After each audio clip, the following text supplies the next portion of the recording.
HSE, Mohammed Abdelghani Khalil. When workers engage in digging or excavation activities, they face several risks. Here are some of the main hazards associated with excavation work.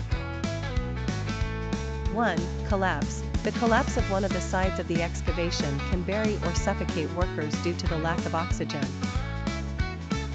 2. Striking buried services. Workers might accidentally hit underground services such as electrical cables, gas pipes, or sewers. 3.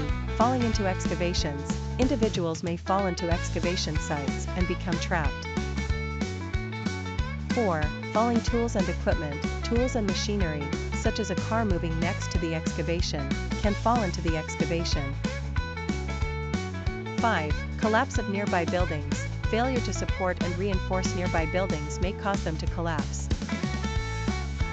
6. Hazardous materials. Toxic gases such as hydrogen sulfide and carbon dioxide can pose serious threats.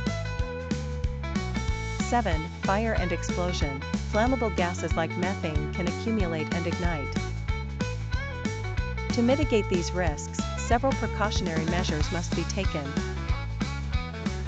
1. Excavation work should be carried out according to designs provided by an excavation engineer.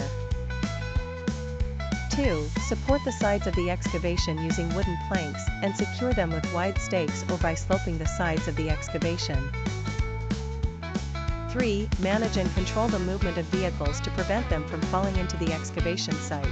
Use both auditory and visual warnings. 4. Implement a safe work system, including an excavation work permit. 5. Ensure the excavation site is well lit at night. 6. Slope the sides of the excavation to prevent them from collapsing.